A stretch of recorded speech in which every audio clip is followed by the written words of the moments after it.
Seguimos então com o destaque de Brasília. Após a aprovação da reforma tributária no Senado, o Congresso Nacional adiou a análise dos vetos do presidente Lula ao marco temporal.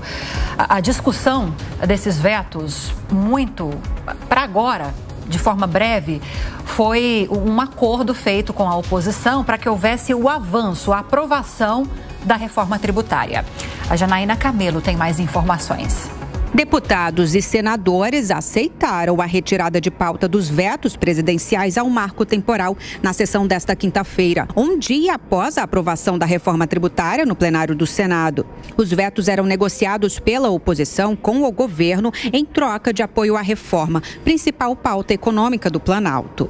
Agora, a análise está prevista em sessão do Congresso marcada para o próximo dia 21, sem esforço maior da base governista pela manutenção dos vetos. O adiamento foi anunciado pelo presidente da Frente Parlamentar da Agropecuária, deputado Pedro Lupion, do PP, logo após a aprovação da reforma tributária. Os vetos serão tratados todos numa próxima sessão do Congresso, que deve ser na semana após o feriado do 15 de novembro. Para nós isso é bom, não é ruim não.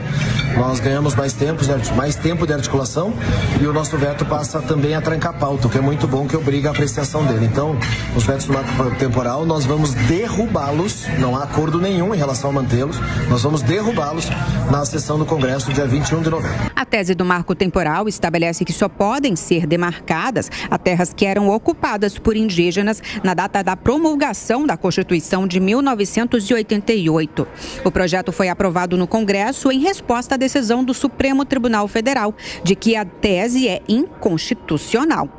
Ao ser enviada para o Palácio do Planalto, o presidente Lula sancionou a proposta com 34 vetos. Após decidir entregar os vetos por votos da reforma tributária, o governo agora torce para que a tese do marco temporal, sendo definitivamente aprovada pelo Congresso, possa ser em breve judicializada. Isso porque a tese foi proposta por um projeto de lei e não por uma emenda à Constituição.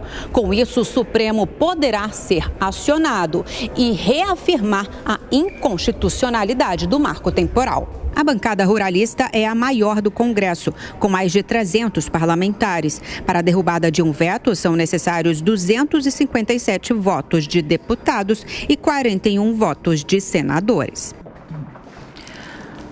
Vamos então ouvir os nossos analistas a respeito dessa mudança de data para a discussão no Congresso dos vetos do presidente Lula, em especial vetos ao marco temporal. Amanda Klein, o acordo foi esse, trocando em miúdos, né? A oposição não trava. O que não aconteceu, efetivamente foi aprovada a reforma tributária e os governistas não travam a derrubada dos vetos do presidente ao marco temporal. Ou seja, podemos esperar que sim, a oposição, a bancada ruralista vai conseguir derrubar esses vetos? Muito provavelmente, Lívia, tudo indica que sim, e isso está na conta. Até na reunião que o presidente Lula teve com os senadores na segunda-feira à noite, ele disse o seguinte: olha, vocês aprovam a lei, eu tenho direito ao veto, né?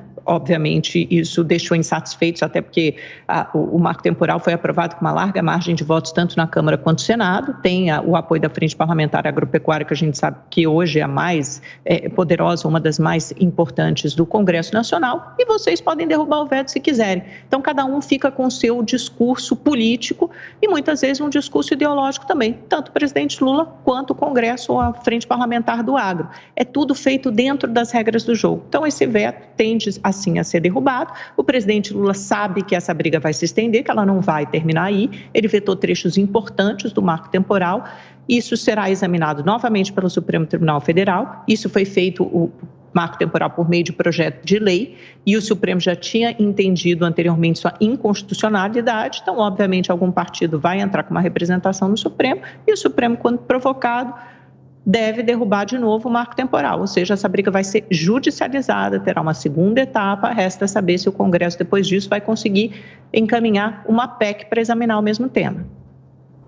Não é uma questão de ser, mas de quando o Congresso vai derrubar esses vetos, Dantas? Bom, a data está marcada, depois do feriado, aí na sessão do dia 23. Olha só, né? A Amanda menciona justamente essa hipótese já meio que certa, né, de que um partido, provavelmente o próprio PT, vai recorrer ao Supremo quando derrubarem aí os vetos do Lula. percebam a necessidade de que se aprove, né, aquela história, aquela PEC, né, que se refere à restrição das decisões monocráticas e também, dentro desse contexto, a sugestão do próprio presidente da Câmara, Arthur Lira, que se restrinja o acesso à possibilidade de recursos em termos aí de ações diretas de inconstitucionalidade, justamente para derrubar projetos que são esgotados, cuja discussão ela foi extenuada na Câmara, no Senado.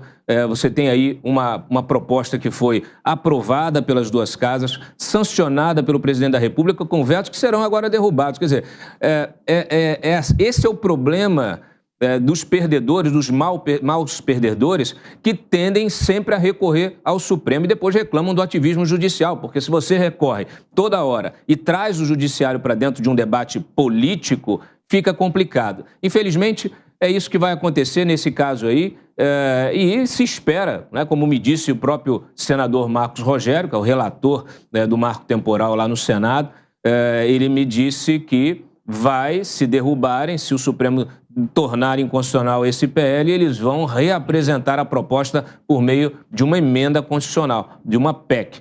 Infelizmente, esse tipo de conflito precisa, ele inviabiliza a República, ele precisa acabar, é preciso que se respeite a autonomia do Legislativo para legislar.